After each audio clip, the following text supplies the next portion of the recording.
unidad tangible desde lo geohistórico para hablar de España.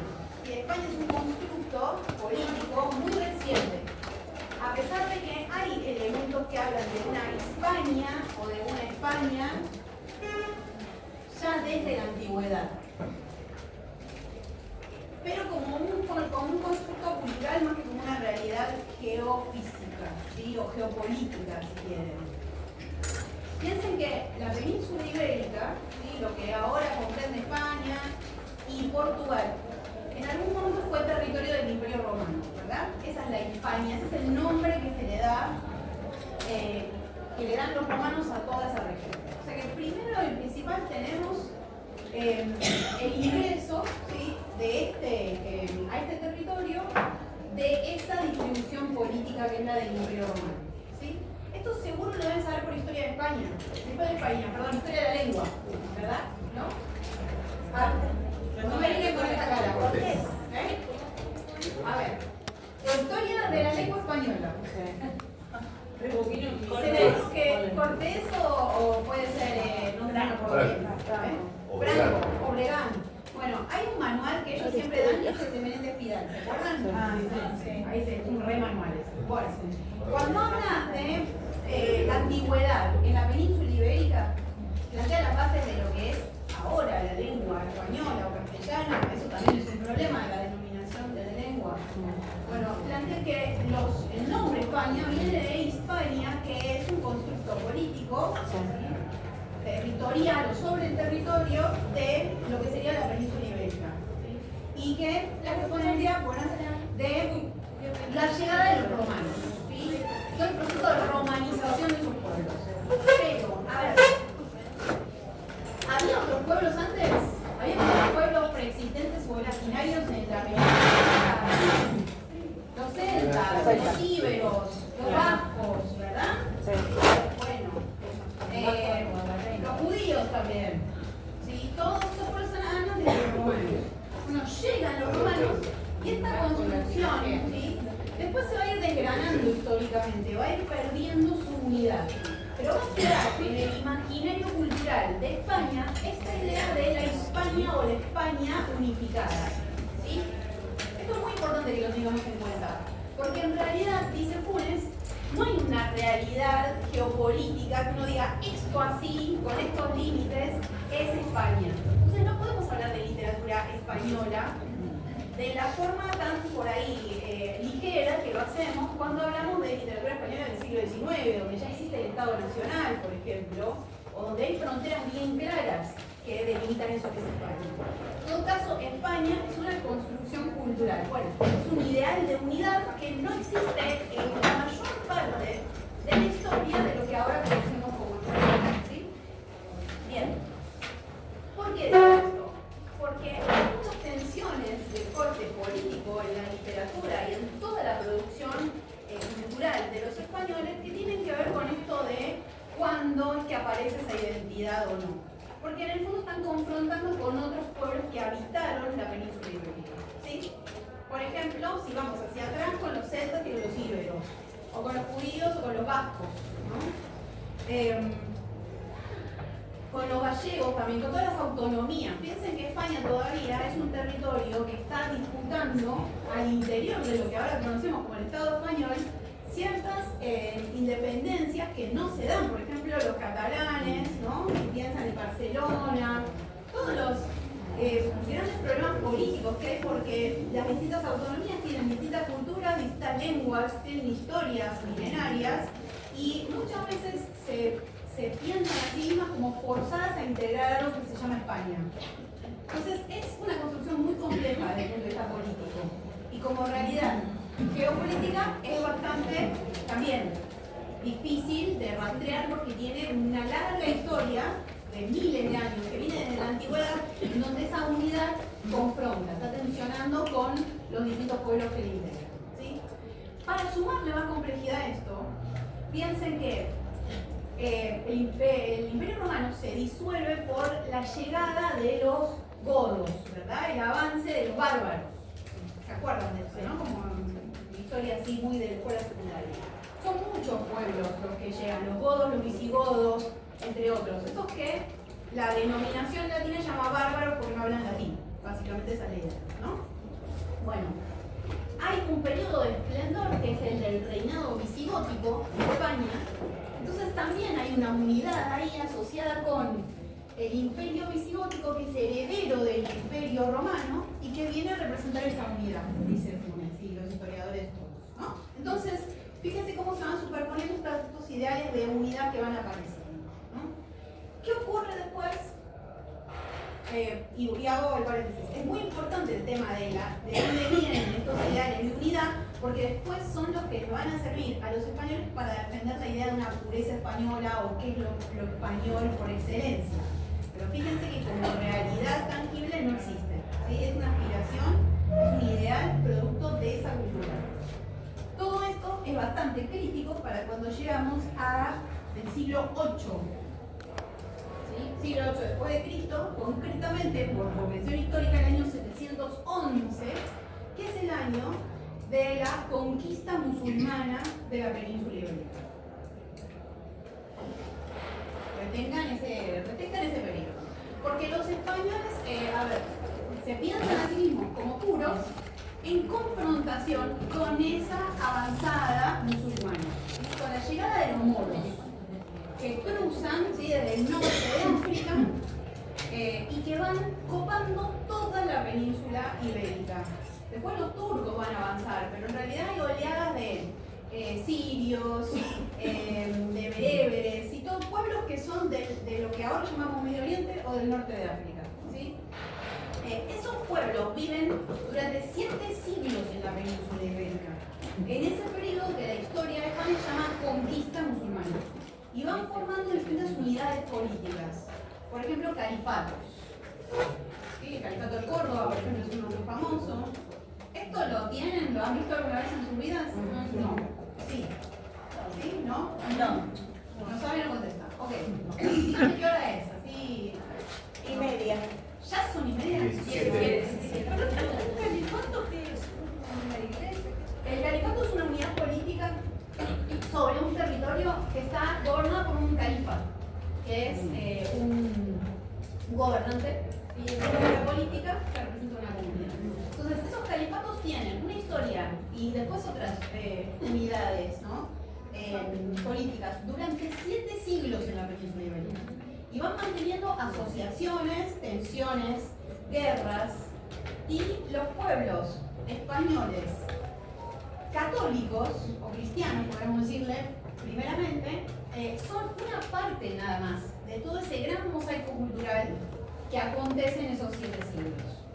De hecho, hay muchos mitos también que tienen que ver con la diversidad cultural que ocurre en esos 7 siglos, que hablan a veces de las 3 Españas, ¿no?, de un periodo de convivencia casi legendario entre musulmanes, cristianos y judíos.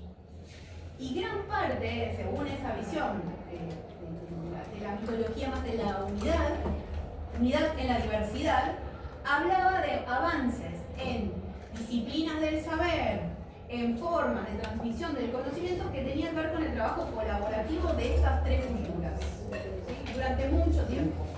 Pero, a ver, al mismo tiempo que se dio ese proceso que ellos llaman conquista en la historia oficial española, también hubo intentos de reconquista por parte de los cristianos. Entonces, hubo momentos mucho más pacíficos dependiendo de la zona y de cada siglo, de cada situación política, en donde se daban alianzas o había guerras, ¿sí? Son 7 siglos. Son los 7 siglos de la Edad Media en España. Son muy complejos, ¿sí? Pero desde distintos puntos de vista podemos pensarlo desde una visión muy cristiana de la historia. Bueno, es el periodo de invasión, es la invasión del moro. El moro invade, impone estructuras políticas, casi reduce a nada a los cristianos, y los cristianos tienen que volver a recuperar el poder de todo el territorio de la península ibérica. ¿Por qué? Porque están inspirados en la idea de la Hispania romana o del imperio visigodo. ¿Sí? Que es donde van a buscar esta idea de, bueno, ¿y nosotros qué éramos antes de que llegaran los invasores? ¿Y éramos romanos o éramos godos? Entonces van a construir ese mito hacia atrás. Esa es la unidad, esa es la pureza. ¿Se entiende? Bien. Después hay muchos planteos de la historia que son muy complejos. Porque la pregunta filosófica, casi de filosofía histórica, es cuando lográs vivir con otro durante 7 siglos, ¿qué tenés que reconquistar? ¿No son españoles esos españoles? Sí, de hecho hay una gran mixtura y una gran heterogeneidad de pueblos que se van dando en la península durante esos 7 siglos. Tenemos los cristianos, ¿no? De origen godo o visigodo. Después tenemos celtas, íberos, judíos, los judíos que preexisten a los romanos, ¿no? Que son los judíos que van a ser expulsados en España en 1492, ¿no? Después tenemos moros. Cuando los moros son expulsados van a quedar los moriscos, que es la población hispánica, cristiana en principio o secretamente musulmana. Procesos también de conversión forzada, que ya veremos en el siglo de oro, porque es donde se dan, ¿no? Después podemos encontrar los bereberes, los godos no estaban en ese entrevero también. Los godos estaban en godos, visigodos, ostrogodos, todos los Estos godos. son los pueblos bárbaros que están en toda Europa. Lo que pasa es que en esa construcción del mito fundacional de España, ellos lo toman como parte de esa unidad que quieren hacer. Entonces, por ahí, para los franceses, si recuerdan Pantagruel, godo es una mala palabra. ¿Sí, no? Porque el godo es el que está en contra de ese humanista que latiniza bien. Bueno, para los españoles, los godos son los medievales españoles, por excelencia, los puros, digamos. Hay un mito racial ahí, por supuesto. Después hay otros pueblos, están los mozárabes, que son los árabes cristianos. Hay mezclas, ¿no? Los musulmanes españoles, los mudéjares, se van combinando, ¿no? Toda esa riqueza lingüística y cultural también habla de un periodo de esplendor, porque cuando hablamos de los escritorias medievales, ¿se acuerdan de los monasterios? Bueno, esos escritorias tienen un periodo medieval muy extenso en donde ahí tenemos el monje o cualquier sacerdote que tenga poder de escritura dentro de esos escritorias que podía hacer traducciones, por ejemplo, de Aristóteles, de manuscritos que venían del árabe.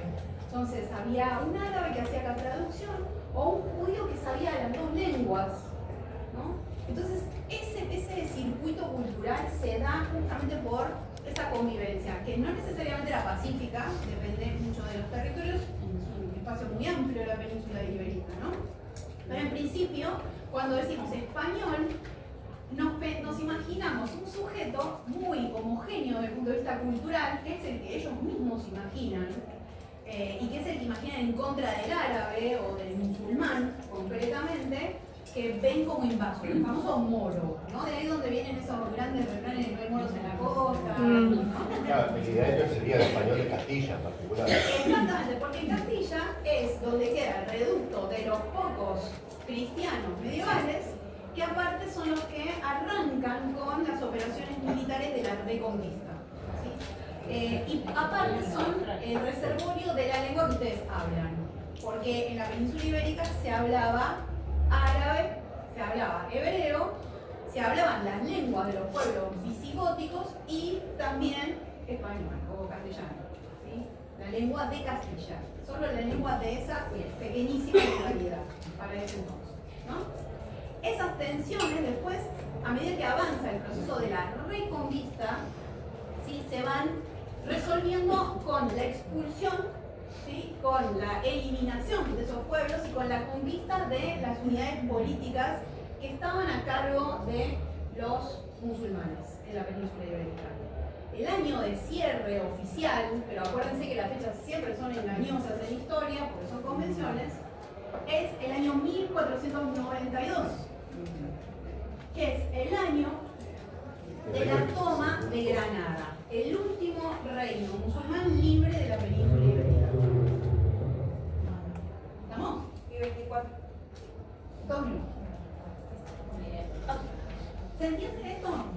Pero cuando hablamos de literatura española tenemos que hacer todas estas salvedades. Ese ideal de la España unificada es un ideal que recién en 1492 logran los reyes católicos Isabel y Fernando, conquistando el último reino de Granada, casándose entre ellos para unificar las coronas, casando después a su hija con otros, a Juana la Loca, con Felipe el Hermoso, para empezar a unificar y convertir ese territorio en el imperio que después vamos a conocer en el Renacimiento español.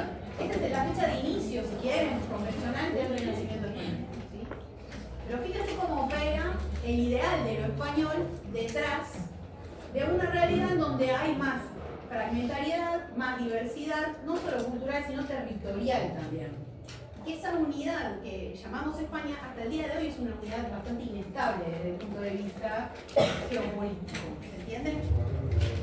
Está construida en función de ese imaginario del otro como enemigo, que es algo que los españoles hasta el día de hoy siguen sosteniendo. Sí, lo que quería comentar que ahora está pasando algo muy parecido con los refugiados de guerra, o las personas de inmigración, y es más, muchos españoles comentan esto de los árabes están robando París, se casan con otras mujeres, se sacan las mujeres, sacan los trabajos, sí. Y como que están desapareciendo la cultura de la verdadera cultura española para instalar su cultura y sus costumbres. Exactamente, porque España es el lugar, el punto de partida del discurso antisemita en el sentido más amplio, ¿sí? El discurso que odia a los semitas, a los judíos y a los árabes, ¿no? Y esta idea todavía pervive, ¿no? Más allá de que si ustedes fueron a España o conocen gente del sur de España, son las personas más mezcladas con árabes que hay. Es muy difícil distinguir esos rostros, o en la arquitectura, o en la música, ¿no? Hay pruebas palpables, físicas y culturales todo el tiempo de esa mixtura, ¿no? Pero la construcción de ese imaginario nacional necesitaba pensar una homogeneidad que no existía, ¿sí? Se guarda con eso porque, dice Funes, ahí no hay una unidad real más que en el imaginario y en las aspiraciones después políticas, ¿sí? Por eso no podemos hablar ni de literatura, ni de española, ni de medieval, dice él, ¿sí? Tenemos que usar esos tres términos haciendo la salvedad conceptual que requiere, bueno, esta deconstrucción del objeto para armarlo de forma más compleja. ¿Se entiende? Sí. Es un textazo el de Funes, tienen que leerlo sí o sí. ¿Alguna pregunta? Bueno, vamos a salir ordenadamente a la solución. Hay un aspecto de la literatura medieval que tiene que ver con su historia material. Es algo que a ustedes no se les puede pasar nunca desapercibido. Yo calculo que con Cava y con Elías, que ambas son medievalistas, ellas se dedican a la medieval, habrán visto esto mucho. Entonces, todo lo que traigamos va a ser evocación de lo que ya conocen. Pero si no es así, me frenan y lo explico bien. Sí, va, yo voy a poner el tiempo.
España es una multiplicidad muy heterogénea, de culturas, de lenguas, incluso de religiones.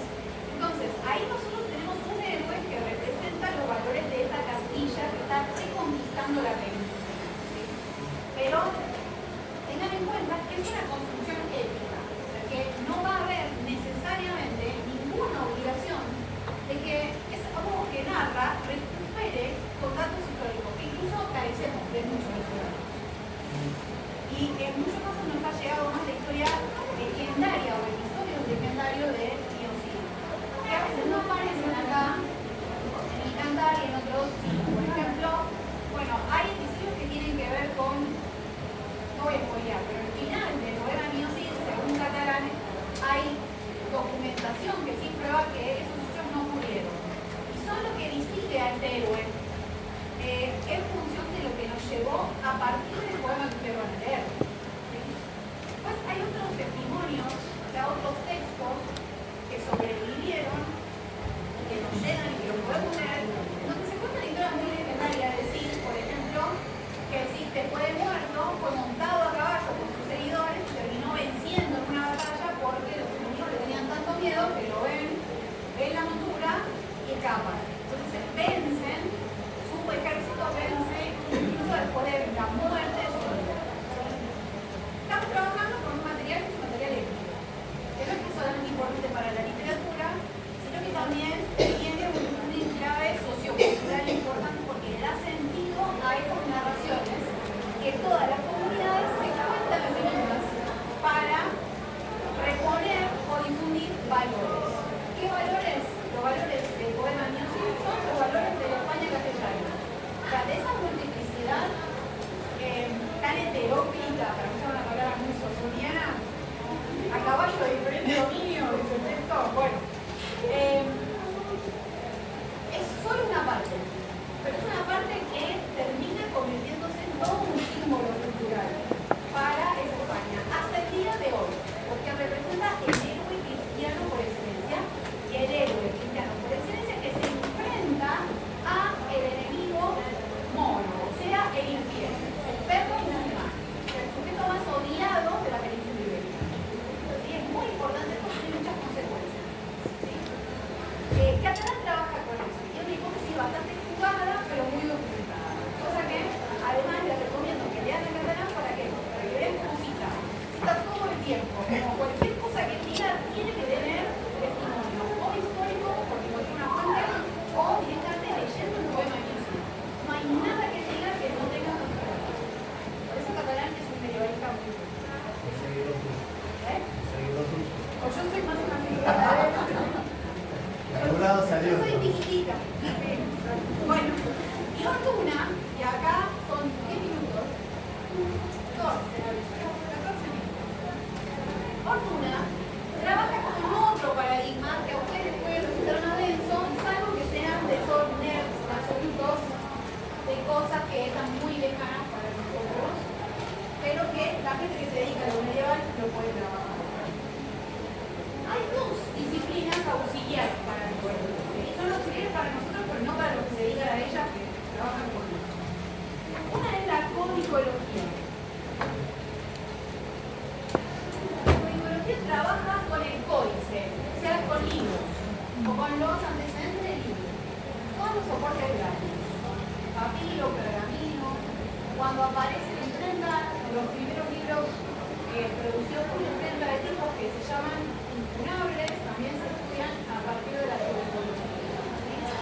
Es una disciplina muy compleja. Ustedes tienen en la carpeta de Drive un PowerPoint en donde hay elementos de codicología si les interesa ver. Algo que hice para controlar a mis estudiantes de secundaria. Que después les gustaba porque, bueno, la gente es morbosa. Al principio no lo tomé porque no tuvo el otro campo. Pero otros testimonios. Y después hay otra disciplina, que es la clínica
en general tienen más de un testimonio. Cuando decimos testimonio estamos hablando de un texto que sobrevivió escrito, ¿no? Testimonio. Vale. Entonces, la crítica textual va a ordenar esos testimonios para ver cuál es el más antiguo y más cercano a uno que debe haberle dado origen a todo. Entonces lo que arman es árboles genealógicos. ¿Sí? A ese árbol genealógico se le llama spermatogónico.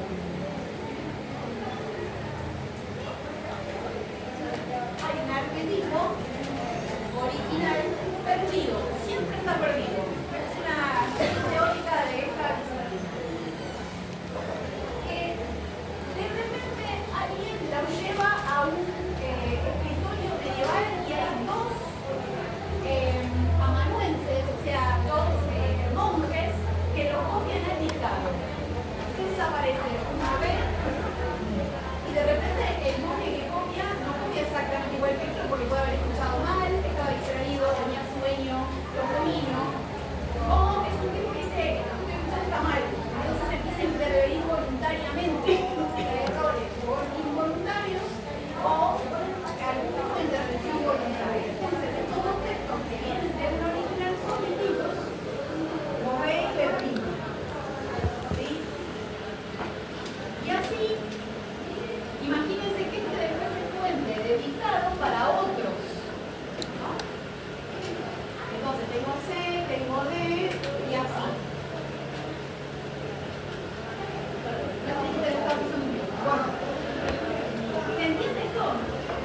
Todos los textos que ustedes conocen medievales, si compran una buena edición, van a tener muchas veces en nota al pie,